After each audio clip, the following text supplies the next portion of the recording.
What's up, Naki? Hello. New day of the week, um, new show, new Yeah, theme, and yeah. so it's not Goviki Talk. It's not the FICA podcast. It's a our Stop the Hate campaign, and kind of a overview of that. There's always been a history of hate crimes against Asian Americans and Pacific Islanders in the U.S. But I don't think they really came to be front and center in the media until COVID happened. And then there was a lot of people out Mhm. there blaming the virus on a group of people, which our country has a problem with, where we try to make our problems a person or a group of people. So with that happening, we really are trying to focus on that and trying to focus on what does it look like, because I know there's a lot of people that think, like, Asian or Pacific Islanders, you don't think of necessarily hate crimes happening against us as a group. So really, we're just trying to shine the light on that. We're going to have different guests as we do this series, and really just kind of dig into it and just talk about it and talk about the different aspects of it, how it can happen, how it does happen, how we can recognize that, all those kind of things. And our theme is going to grow as we go. We have our first guest today, and it's funny that the UC Davis theme just runs through our family. Both of Naki's spouse and my spouse are both Aggies. So I will turn it over to Naki to introduce our special guest for the evening. Hi, good evening. So our guest today is Megan Antonio Taitague. She is a fourth-year student studying community regional development at the University of California, Davis. Go Aggies!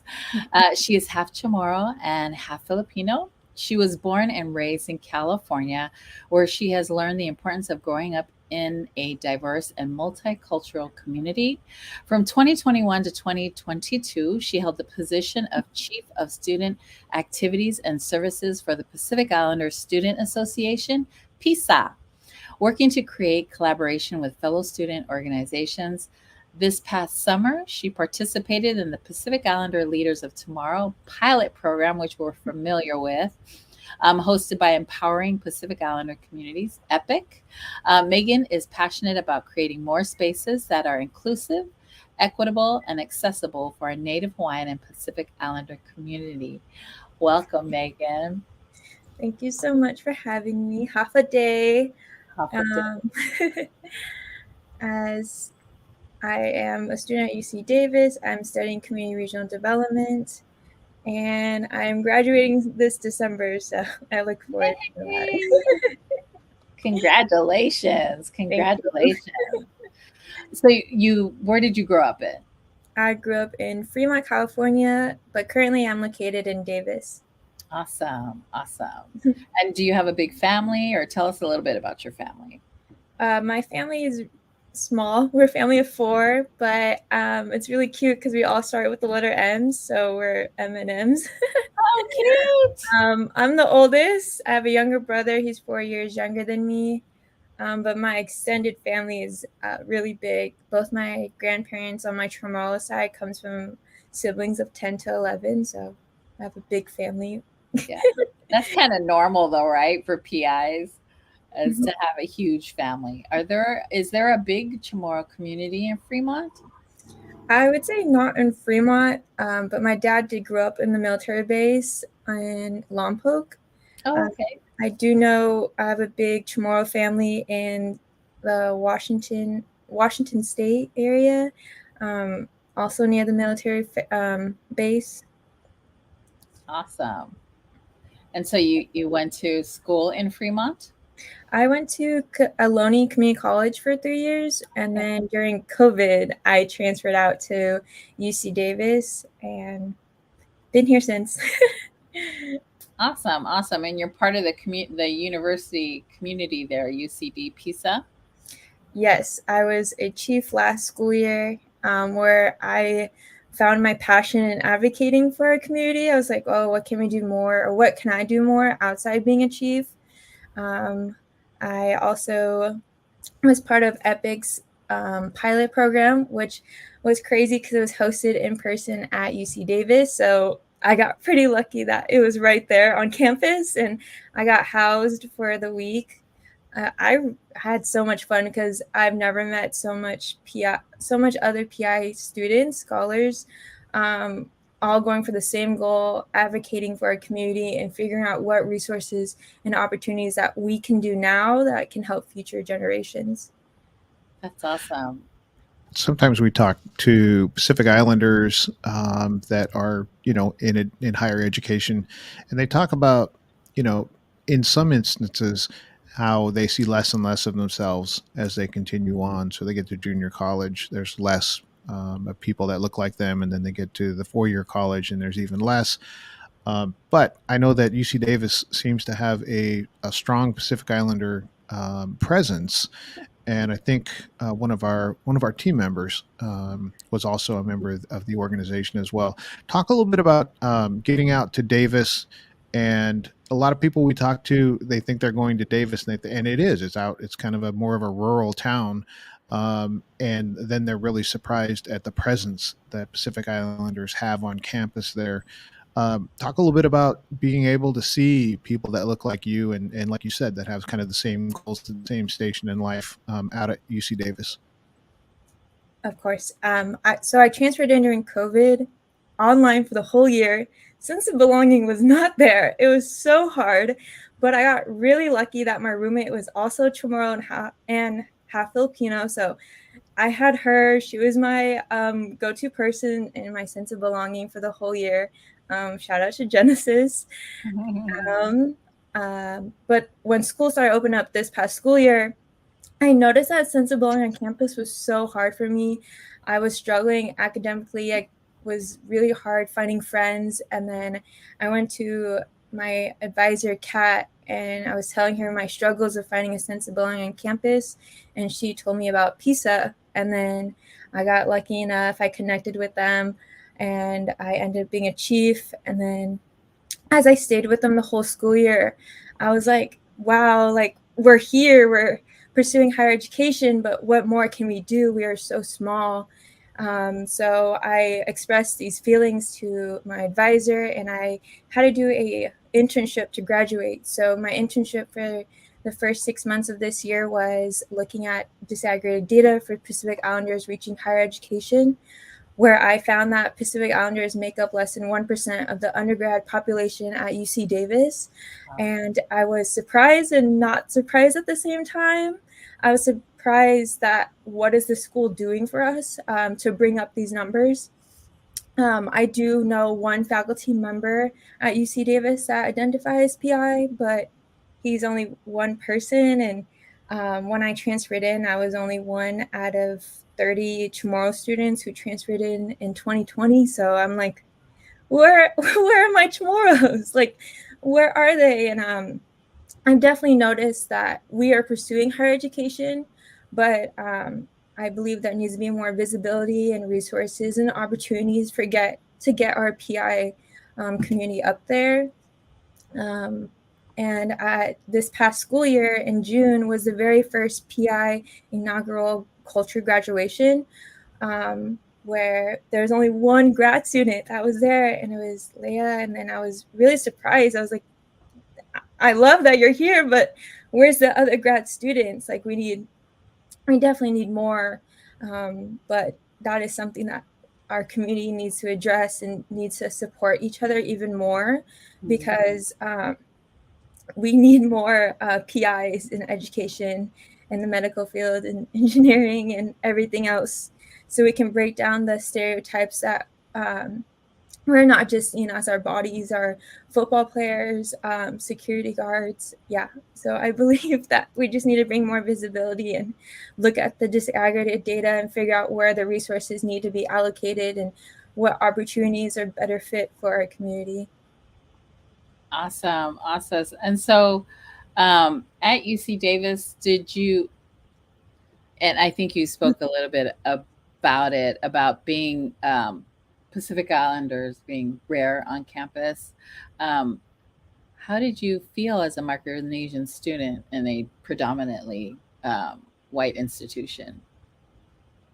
Very small. Like, the word micro really brought out of me. Like I Yeah. felt really small, but I fought against that word, like being small and not finding a sense of community, because although I am part of the Micronesian area, my fellow peers within the community at UC Davis was welcoming. They always made me feel like I belong at UC Davis, that I can always lean on them if I'm struggling in school. I can always come to them if I'm in troubles or anything. So I think they really helped me a lot. And another thing was we would go to football games and we would bring out our flags and we would go in the corner and we just like lay it out and for everyone to see.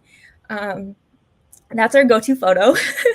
Trying to get more people to go to football games, because although we're thankful that we have a couple of football players playing that identify as PI that's playing for the UCD football team, but we want to show our support that we are here at Davis and anything they need. So, yeah.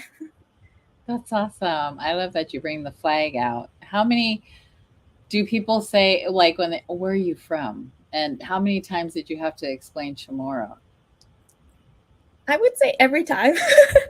But I feel like I have to fight for my voice because Guam is always in the news, but it's always something like bad or something with the military. In my eyes, it's never good, but I could be looking at the wrong things. But I'm always fighting for my voice that I am PI, because if you look at me, I'm 5'3". I look Filipino. I am Filipino, but no one acknowledges my Chamorro side. And so every day I wear my Guam seal necklace.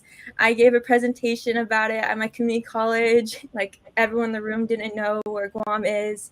So I feel like it's every day I have to talk about it, whoever doesn't know where Guam is. But when talking to other PIs about this similar struggle of always fighting for a voice, it's like reassuring that, oh, it's just not just me. Yeah.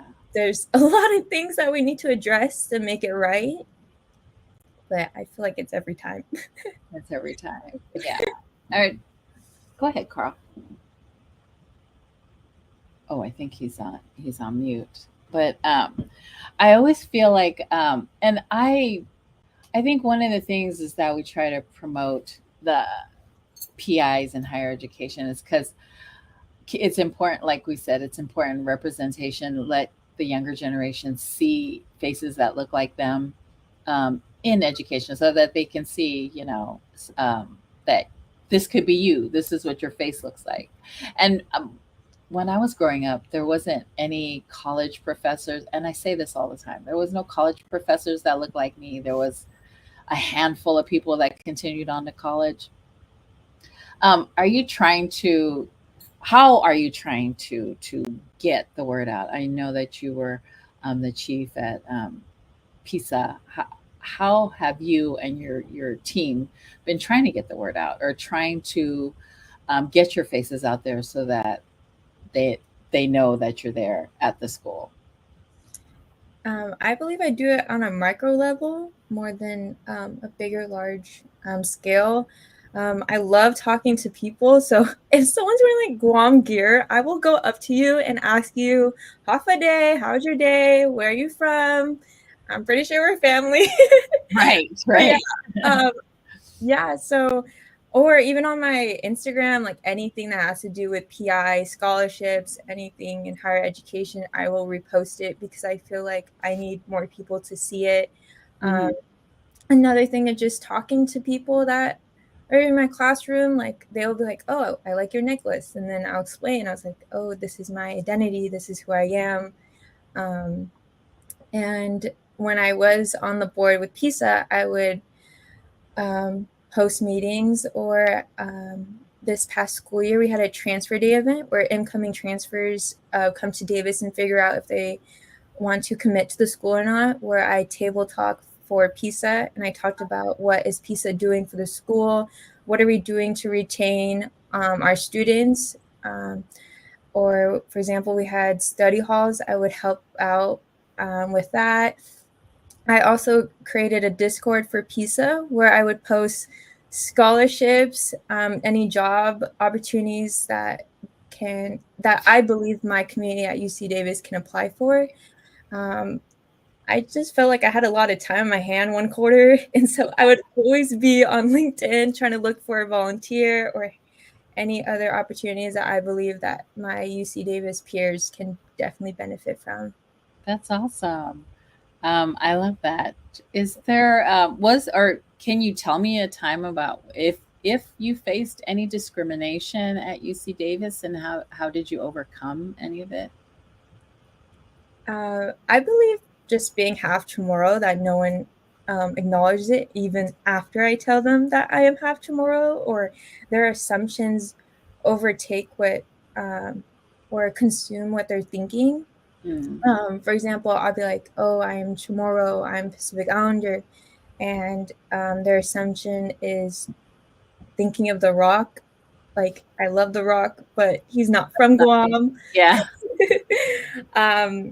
Which I always have to like voice even harder. Like, I'm from Guam. Guam is a small island, and it's like a history lesson I'm giving every time. Right. But Every time, right? yeah, I try to narrow it down as much as I can because I feel like I'm being too repetitive. But if I don't say it, who's gonna say it? And it's my voice, not theirs. So it's better if I say it instead of other people trying to speak for me.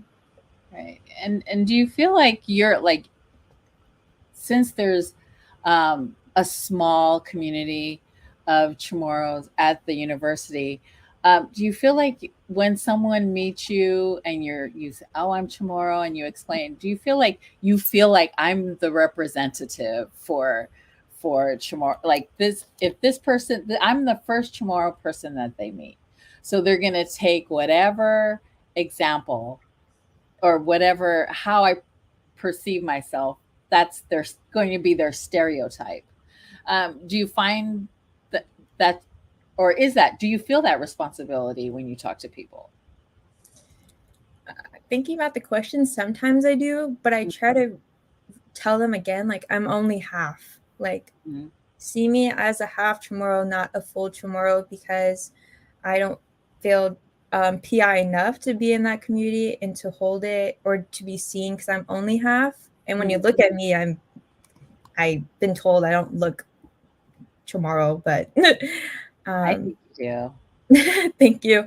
That's why I'm always wearing some type of sticker on me or some necklace, some clothes to show that I'm Chamorro. But I've noticed at Davis, every Chamorro I've met, they're either they're also half. So when I meet them, I'm like, oh my God, we're both half. And like, without being said, we share this similar interaction with each other, like understanding like what it means to be only half and what it means to be brought up in the States, not in Guam. And because when I tell people I'm from Guam, they're like, oh, you're from there. Like, no, actually I'm from California. Like, Right. but yeah. Do you have any struggles with like your Filipino side and your Chamorro side? Is the culture the same, different, and how do your families, interact, or are there any differences? I feel like this is a tough question to answer, but on both sides, we're very family focused. So when we're together, it's all about family. It's all about greeting our elders first, drop everything, got to help them, got to food prep. Everything on both sides of my family has always been all about family, making sure everyone's okay, making sure no one gets left behind from cleaning. Like, we all do it together. But my dad was born and raised in the States, and my mom is full Filipino, but she was raised in Guam. So it's kind of a tough situation because I am close to both of my sides, but when it comes to, I don't really see my extended family until like family functions because I live far away. I live 5 hours away from my Chamorro grandma. Oh. So yeah, I see her so often now. Yeah. And can you tell us about the research that you conducted looking at PIs in higher education? Yes. And so when I was expressing my feelings of not being seen on campus, she was like, you should, I encourage you to further explore this idea of what it means to not be seen on a big institution. So I really wanted to explore this. I was like, why am I so small here? Why am I 1 out of 30? Why is this happening? And the more I looked into data, I found out that UCs and CSUs in California have not started to collect disaggregated data until 2000s, due to because Pacific Islanders for the longest time has been grouped up with the category Asian American or seen as other. So disaggregated data, it seems recent, but there's a lot more work that needs to be done. So finding previous research was really hard for me. Like, I was struggling so much in finding previous work. I just kept on rearranging my words and praying to God that I can find something to put in my paper. But it also taught me, like, why there's no disaggregated data? Why is there no research on PIs? And why is this happening? Why is no one paying attention to us? And my dad went to I know my older family members went to college, but they're not in the disaggregated data because that didn't happen when they were in school. So that also made me really frustrated because they were there, but they're not being counted. And so that is the whole reason why I wanted to explore this topic, disaggregated data at UC Davis. And also, I found that Asian Americans make up almost half the population at UC Davis, but yet we do not have a retention initiative center for all these students to go to access resources. So that is something I'm something I'm advocating for. I'm always asking the vice chancellor, where's our center? And I just hope it happens within a year. I won't be around, but I really hope that future generations can benefit from having a center where they can have additional resources and opportunities and a place to study and just to build community just by sitting there and talking with each other. I think it's just as we become aware of that, we've always been here. They just haven't seen us because we haven't filled out the census, and our culture is not, we're not on the checkbox, what race are you? We're not on there, but we're starting to push for Pacific NHPI to be on the ballot or on the, applications, or everywhere we go. I've noticed that you're starting to see, well, what are you? And you pick Native Hawaiian Pacific. I'm like so happy when I see that. I mean, it could get broken down some more, but that's a start, right? And I think data is right. Data, unfortunately, is the key to everything. And so we always push for answer the surveys, get the census, answer, fill out your census, because data is everything. But I love that when COVID happened, we talk about this all the time. When COVID happened, we just went to the county. And I went to the state to disaggregate our data to say, hey, we're dying at a high rate, right? And they just don't know we're here. But I love that you're fighting to get us noticed. Have you heard of any racism or just discrimination in school towards PIs, or is it just the lack of resources because we're not seen? I believe it's the lack of resources and lack of representation that UC Davis is lacking. We only have one faculty member, and he's also tomorrow. But I believe there needs to be more so students can see, like, there are people in our community reaching higher education. We can also be educators. We can also be advisors. Yes. We can be so much more, but we Mhm. need that visibility first. Like, we need someone to step up. So future generations can see that we are here. I forgot to mention earlier, but I went to a conference, a PAHI conference in Long Beach this year with the Saripiri Retention Initiative, where we talked about inclusivity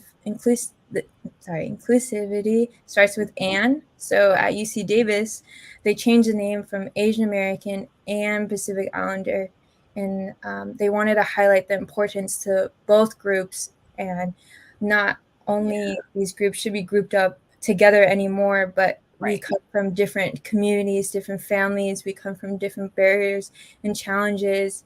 And I believe UC Davis is moving in the right step in promoting the and showing students that we are separate, but we're both fighting for visibility. Right. And I think that that's been it's been like that forever, right? It's always been AAPI, and now they've added AA and PI, or AA and NH/PI. And so we're starting to, it's a start, because forever it's just been AAPI. So I love that UC Davis is doing that. I love that. Is it Chris there? Yeah, Chris. Yeah. See how small our community is. We just know everyone. How else do you think we can get, like, if we start these classes, if we start these resources, like, sorry, what are the resources do you think that we need? Like, how else can we get the word out that we're here at UC Davis? Like, we have PISA, and that's awesome, but what, like, you know what I mean? Like, what more can we do? I feel like we've done a lot. Should we be showing up at the high schools? Should we, you know what I mean? Should we be going to the churches? What should we be doing? I believe outreach is very important. During my time at Davis with PISA, we stayed within the students that is already at Davis. And so outreach to younger students is very important. So when I was at community college, I didn't know I was lacking this sense of community so bad that when I entered Davis, it was even harder for me to find outreach to community colleges, because I know we have PI students pursuing higher education at community colleges. We just got to go to them and tell them that Davis is always here for you, and we have PISA, we have PI graduation, we have all these wonderful things. We have football games where we support our fellow PI students.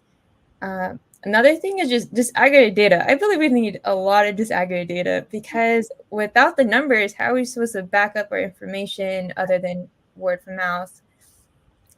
I think there needs to be more data out there. Oh, definitely. Yeah. That's 100% the key to everything is data. What brought on the PI separate PI graduation? Who brought that up? I mean, you know what I'm saying? Like, what? Why? Are you talking about the name change? No, the graduation just for Pacific Islanders. Oh, okay. So, my advisor and director, Kat, she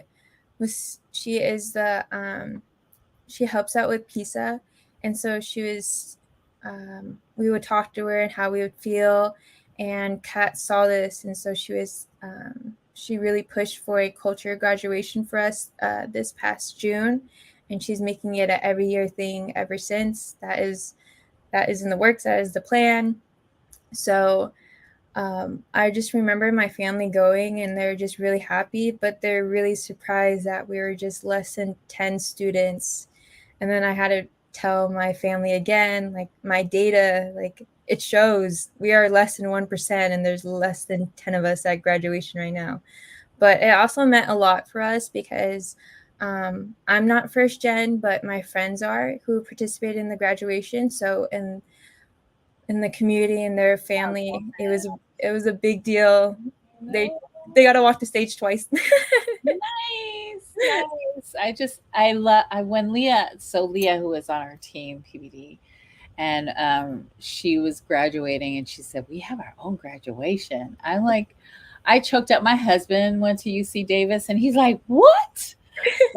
I mean, we were like cheering her on. We were so happy just to hear that.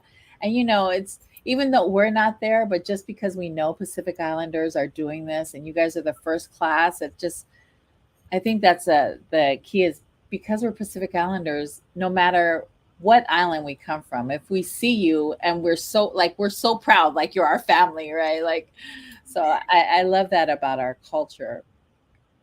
Are you going to be are you going to be doing more programs? Are you graduated, correct? So I walked the stage No. in June, but I'm officially will be done in December. I just have 3 more classes, and I am actually going to be a peer mentor for this upcoming fall quarter for a new seminar. She was one of the recent graduates that walked with me at the culture graduation too. Her name's Henrietta, and she is going to lead a seminar called Pacifica Footprint. And so we're going to touch on our community even more within the 10 weeks. And I look forward to doing that because I feel like I accidentally be a peer mentor because I'm always talking about resources, and now I'm actually going to do it for a class. That's so So awesome. I'm actually really excited. Yeah. Congratulations. Thank you. And what does PISA have coming up? Are we just you're still focusing on resources and data disaggregation? The data, disaggregated data was my credits to graduate. PISA, I believe their future plans are just welcoming more PI students that are coming in this upcoming fall. We do know a couple incoming transfer students that do identify as PI, so I hope that the future chiefdom reach out to them and tell them that we are here at Davis, we're here to support you in any way. And I believe they want to get guest speakers. There's rumors of that, I've heard. But during my time, we talked about what it means to be celebrated, what it means to be like Chamorro or Tongan or from the other islands, what it means to not be seen on campus. We also talk about mental health in our community, how we don't speak about it within our families. So we're trying to break that barriers of it's okay to talk about it, where to find resources. Are hate crimes discussed on campus within the PIs? Yeah, I believe we do, yes. Yeah. But I have, I don't remember speaking about it with PISA, but I believe they do speak about it. Yeah. And is there support or well, of course there's support if they're talking about it in PISA, but you mentioned mental health, and like all PI communities, it's like a taboo topic. And how are you getting people to talk about mental health is not taboo. It's something that's you know really to benefit you to get the help that you need. My favorite activity during PISA was that we had a therapist from our campus.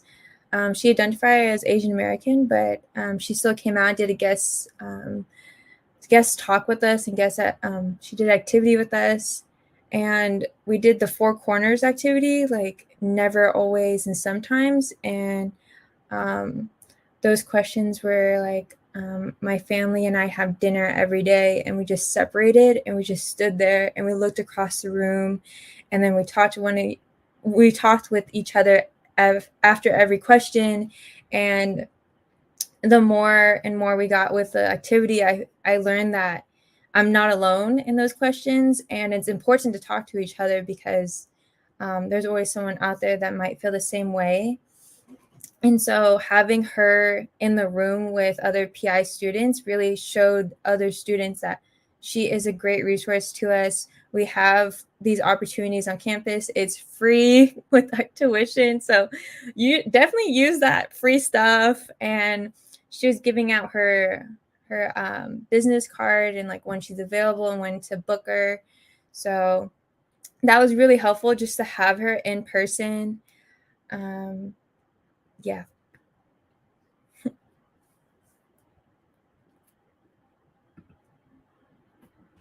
Sorry, I was muted. I know tons of clinicians that are Pacific Islanders that I'm sure they'd be happy to speak or, to be resources for UC Davis, and I can pass on their information to you. That'd be awesome because I That'd don't be know. awesome. So, what was the reason why you started advocating for Pacific Islanders? Like, what is I think we talked about this earlier, but not on camera. What is the main reason why you wanted to start just getting resources to Pacific Islanders, start advocating for Pacific Islanders in higher education? I think this all goes back to my family. I think of them. They all in some way pursued it. They did pursue education, but yet they're not included in the data. And then I think of my grandma who never finished school. I think of all the barriers that my family has faced from not finishing school or not completing or not going to school. And then there's me. I am in school. I'm about to finish. And so I'm trying to figure out like what held them back and what can I do more to do better for future generations? What can I do more for my brother who's only 4 years younger than me? What can I provide him that my family didn't have or did have and didn't know about?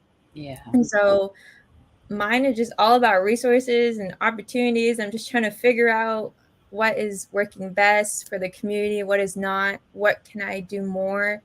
I just think about my roots and my family, like why did they have to go to the military? Why didn't they go to education? Or how come they did both? And why am I only doing education? I think about that a lot. I think about my family's migration story, and Mm. I think about how I'm so lucky to be where I am today, and just being thankful. And how can I give back to my family or community that helped me be the person I am today? And so I just think about my family a lot, and how I can be better for them and what can I do more. I love that. I love that you're there. I'm so proud. I'm so proud of you. Like, auntie, right? I'm so proud of the work that you're doing there at UCD. I love that you're trying to help the next generation and get them the resources, and helping them get to higher education is important. I love that the study that you did, your research that you conducted, for PIs. Is there anything that surprised you from your research? um, or not? Like, we know we're a small number, but was there anything that surprised you about your research? I think what really surprised me and caught me off guard is that no one there is I believe people have definitely done disaggregated data on our community before, but as a student, I feel like it was really hard for me to access and to see, and I was like constantly pressing requests, like Yeah. please. That was really hard for me. Um, at the same time of doing my research, I was doing a final paper for my women genders class, and I was trying to write about Guam too, and I was expressing my feelings to my professor like, this is really hard, but I really want to write about Guam, but this is really hard. And she told me, she's like, you know what, you should write a paragraph at the very end and why this is so hard for you. Why can't you find research on your community? What do you think that's holding you back? Who has power? Who doesn't have power? And I just thought about that the whole time I was doing my research. Like, who has the power and who has the money? Like, why am I not getting the research I need to back up what I believe, what I see in person? Um, yeah, that would be. I love it. I love that everything is motivated by wanting to get um, our community out there and get them, show them that we're in higher education. We're small but mighty, which is exactly what you're doing there at UCD. Is there anything you want to get out before I let you go? I know I've held you a little bit over, but is there any information or anything you want to get out before we let you go? Oh, I would like to give a quick little shout out to Good. Sam Perry at UC Davis, the Retention Initiative.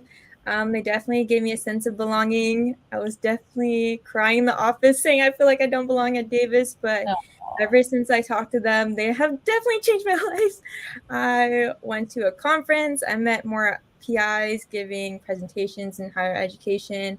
I got the opportunity to be part of PISA, where I got to meet wonderful um, other PI students at Davis who are also pursuing higher education, and Epic.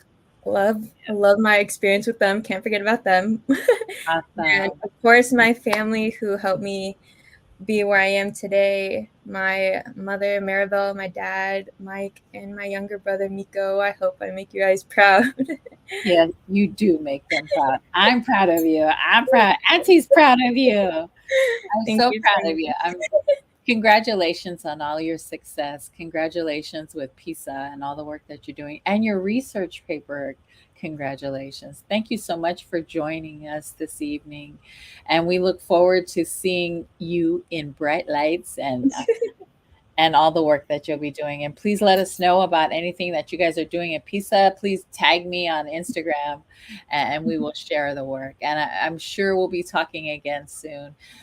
Please, please, please follow Megan on Instagram and find out all the information that all the work that she's doing. You have any questions, please reach out to her. Follow, follow, follow. Thank you so much. Have a good evening and